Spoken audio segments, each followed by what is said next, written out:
Well, it's game week. Glad to finally get to this point. I think we're ready to play a game. We are in some aspects. We need to play a game even better. We've had a great camp. Our guys have had a great attitude. They've worked really hard. They pushed themselves well. We have been lucky on the injury aspect of things. Tim Gay has been a little banged up and will be out for a little bit. We lost Roosevelt Pearson in July, which hurt us. But as far as significant injuries or career ending, season ending in August, we haven't had anything like that. So that's good. We first, a lot of firsts for me in this week. First time we get to open the season at home since I've been here. That's nice. Maybe the first time we really know who our quarterback's going to be, without a doubt. That's nice. First time to be in the same conference 2 years in a row. So we kind of know the enemy a little bit now. So all those things are kind of good first-year things for us right now. And, when we talked about first-year things, I was looking at our depth chart. We may play 5 true freshmen in this game. We will play 8 redshirt freshmen in this game.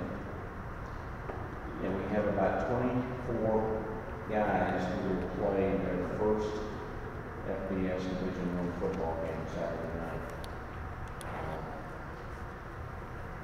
We are more experienced on the offensive side. Most of our offense is back from last year. We lost Isaiah and Andy, but Ben and I just had a really good camp. CJ Gus did this game, they got a good camp. So I think those guys will perform admirably at those positions for those guys. And it's nice having our offensive line with experience now. Last year was a total new experience every game for a while. I remember the first quarter of the Southern Miss game last year when they came out and a bunch of things we hadn't seen them do it. And trying to talk to those young offensive line on the sideline, it was like, okay, remember this? No. But they've got 12 games under the belt now, and Brandon Sarabia has moved into one of the guard positions in the St. Louis team. He's a junior college guy that we redshirted last year, but this will be his first time to play a Division I football game. But he's had a good spring and a good camp, and deserves to be there for that position. First games are always anxious games. I think more upsets happen in first games than any other game. You look at last year's things, but you may see something totally different Saturday night at 6 o'clock. So we hope that you've taught your concepts well, so the guys can adjust. And I think for coaches, being able to adjust in the first game is important. Being able to communicate to your players what's going on, changes that they need to make, and obviously the more experience you have at a position, the easier that is to do. But first games are always a little bit hard to predict. You learn as much about your football team in the first game as anything. We don't have a benefit in college football of scrimmage. A lot of the high schools last week scrimmaged. The NFL plays exhibition games. We just don't have that. We just go right into the fire and sink or swim and see how we do. So we have, fortunately, since I've been here, played good in the first games. We were ahead of Tech in the first year, 10-9.5, kind of caved in a little bit the second half.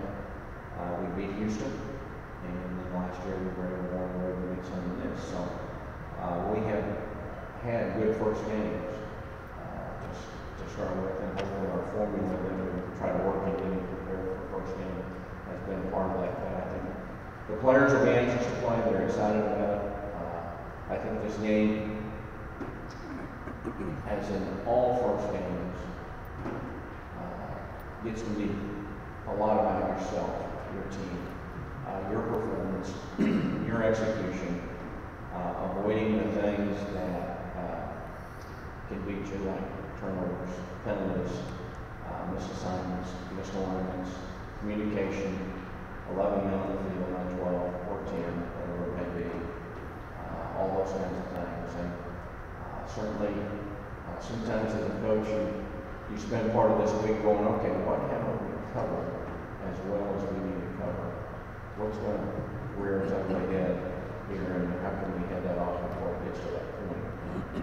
So you try to dot the I's and cross the T's and get through those kinds of things so they don't show up in the first game. We don't know a lot about Pine Bluff, but we do know they've got a really good quarterback. We do know that they struggled last year for various reasons, it appears. But we also know they won the conference the year before. And so, irregardless, we just need to be excited about playing and get ready to play and take care of business, and which is getting ourselves as mentally focused and physically ready. We'll see what tempo we can go at offensively, and we'll see how John's defense will respond. There's more guys on that side of the ball that are playing their first college football game than on offense, and so I'm sure there'll be some ups and downs and growing pains with that a little bit, but we're still anxious to see how we do. And I know I think we'll play fast on defense, and that's one of the keys when you put in the defense, that you don't overload too much. And I think John's done a good job of putting together a game plan to where we can play fast on Saturday night. So, with that, questions? Coach, the last 3 years, you've been decided underdog in your first game. So now this is role reversal. You guys should win this game. We're favored. Huh? We're favored. I think so. Well, at least you're not on the road again. Yeah, I agree. You know what I'm talking about. So it's how do you preach that to your kids? I mean, is it a different way to coach them at this point? I don't think so. Our approach has always been in the first game to get ourselves ready. We really don't know until pregame warm-up what the other team's even going to look like. And so you do your best, X and O-wise, to prepare. And I think one of the beauties of first game is if players aren't excited to play Saturday night, then they ought to be doing something else. They really shouldn't be playing football. I'm excited to see them play. I'm excited to see how they do. And I think from that standpoint, we've always approached first games that way. Now, we got a lot of guys on the team who went to Houston that were prior players. Certainly some built-in things there. I think getting to play at home, start a season, and really who the opponent is should not matter right now. The excitement of getting ready to play and finding out exactly how we're going to do is what you do. Given that same thought, Coach, I mean, you had the fact that you have this one game, then you have an open week. The schedule is sure favorable for you as compared to the last couple of years. I mean, have y'all segmented y'all's preparation for off season, then this game, and then going forward, or y'all consider this part of the first segment? This is I should have mentioned this when I was talking about first. This is the most unique schedule I've ever had. One game in August, 3 September, 3 in October, 5 in November, rear end loaded, 4 open Saturdays, a Tuesday and a Thursday night game. I've never coached a game on Tuesday night. This will be interesting. But the good part of this schedule, and part of what you're alluding to, is we get some 10-day or 2-week breaks in there. So I think it gives us an opportunity for some physical, emotional, and mental freshness if I handle practices the right way, and if they handle things the right way. And I really like the way this format sets up, because a lot of people wanted to schedule us next week, and I just kept telling them where you already know. We need an extra week to get ready for Navy. And so you know, no matter what happens Saturday night, we can come out of Saturday night and spend Sunday, maybe a little Tuesday, and maybe a little Wednesday working on itself. Okay, so we've had our first game. Normally, if you got a game the next week, you got to go back to work on a game plan, and work on yourself is a little bit more difficult. And this week, we can spend a couple days trying to clean up mistakes. As I said, we'll know more about ourselves, what we're a little better at, what we can get better at, what we can. And that's really good. And then we need all the time we can to get ready to have a chance to play well against Navy. So I like the way this sets up, and I think it's kind of going to be a little bit of an extension of fall camp as we go into next Tuesday and Wednesday. We'll work against each other more and work on ourselves more before we really have to dig deep into the academy. One of the things you guys always say as a coach speak is that a team grows most from the first game to the second game. So now you get 2 weeks to grow most to the second game. And that's important for y'all, isn't it? It is. I believe what you're saying, what you said there. It is coach speak, but I believe that because, you know, in the fall, we don't scrimmage a lot in the fall. In the spring, I scrimmage all I can. And if we scrimmage, I'll go 100, 125 plays. But you know, if you get somebody hurt in the spring, you get some time to recover and things. In the fall, we've had really one scrimmage and then another one where we went about 30 plays. So we don't scrimmage very much. So the fact that you know, the first game you go into it like that a little bit, you worry about your tackling in that regard, but you know, we spend a lot of time doing drill work and tackling, and still in a big deal that what we have three aspects of practice: that tag, thud, and scrimmage. We do a lot of thud, which is hitting, keep them up.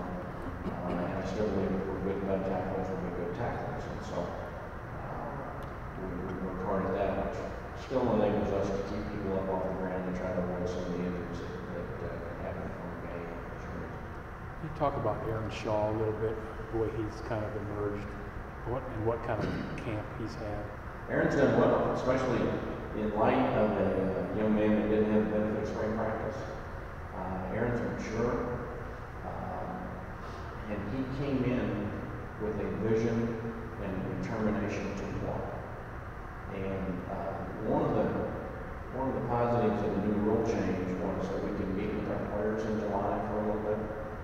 And so the couple hours a week that we could give him in learning, just seeing film, talking to Coach Thompson about safety play was a benefit for him. And he spent a lot of time on his own doing things. And so being able to start in his first game is a real tribute to him. And it's really hard for a freshman to do. It's really hard for a transfer to do. And Aaron has been really special in that regard. And his commitment has been strong. He's had his plan and he's worked his plan. And he hasn't let very much get in the way of that. And I think his commitment has been so strong to it that just the way he's handled himself has put him in a position to be a starter in the first game. What are his assets? I think Aaron's got good speed and quickness, good tackle.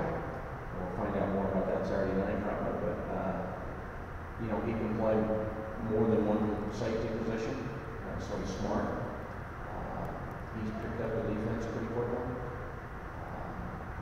I think those are the things that he's not doing. You have a bunch, Aaron included. You know, you have I think 5 or 6 first-time starters on the defense.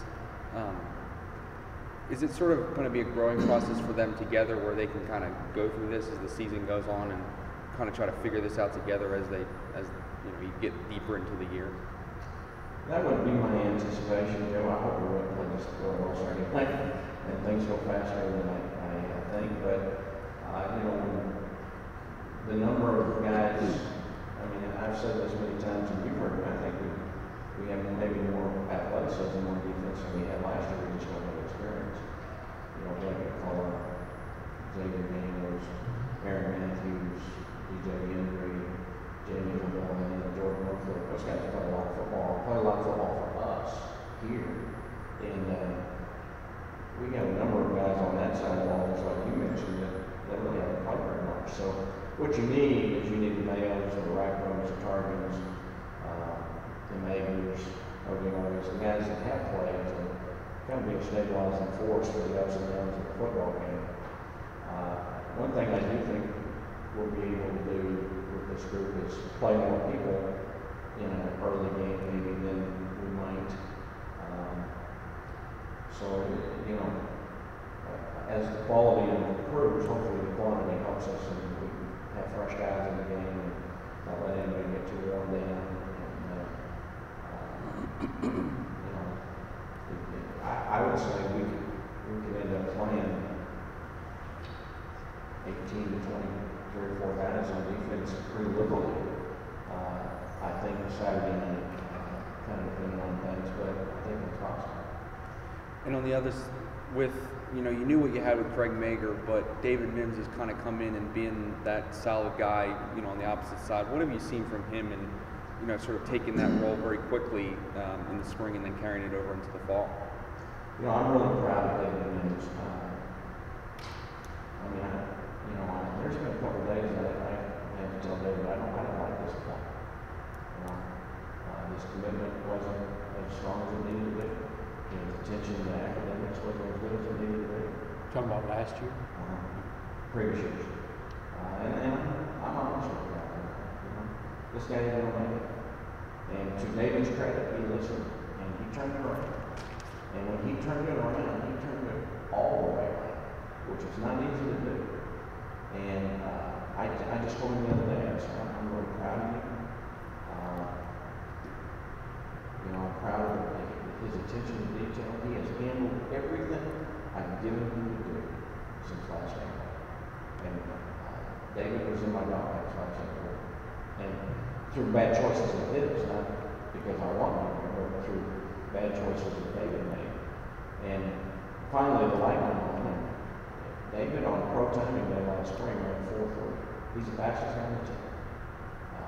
Terrence Wright will be close to him, and C.J. Buster probably closer to him. But David ran 4.3. We don't end up with a lot of those kind of guys. But, you know, 4.3, you can't trust them. You're not going to play for him. You know, there aren't many positions you can play. But David has turned it around completely. I like this David. This is the guy, like I told you yesterday, this is the guy I'm recruiting. I like this guy. I like coaching this guy. I trust this guy. And I admire him for you know, what he's gone through. I mean, obviously there's some days I was just about had it, the old David Mims. But I like this guy. I like the way he's handling himself, the direction he's going. Right now there's not any limit to what David can do. And I think he's had a great, he came into camp and from day one, he was spot on. I mean, I pointed him out the first day of practice above everybody else. And so, you know, that's what we do as coaches. We try to impact other people's lives and head them in the right direction. And right now, I'm proud of David, proud of the way he's going, and I think he's set the table up to be good for him. Anybody else defensively who's kind of had a really good camp, kind of come out of nowhere, some of the young guys? I would say, I'm looking at my depth chart here, Corey Berry, I don't know if he came from nowhere, he was a redshirt freshman, and he's going to he'll play a lot Saturday night. Who's that? Corey Berry from Smith Valley. That's a good one for the San Antonio Express right now. There you go, yeah. I'm helping him with that. Thank you, I need it.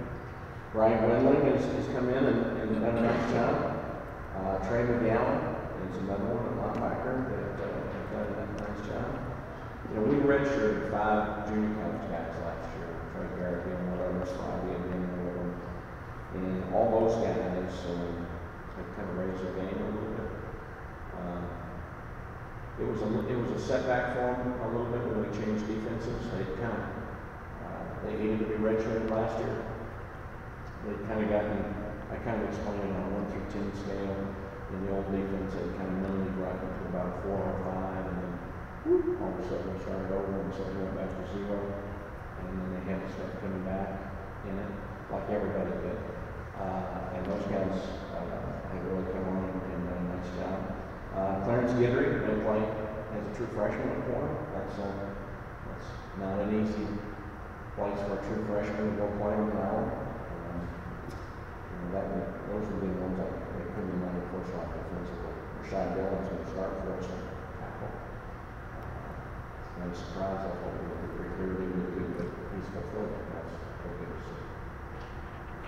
Just curious, who's the fastest player you've ever coached?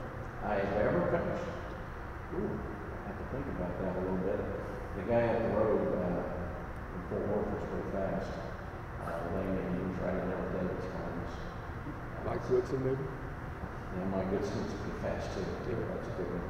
Good point. He may have been the fastest I've ever Mike was fast. Under 4 3. He was right there. David's going to be right in there with him. I haven't timed many 4 2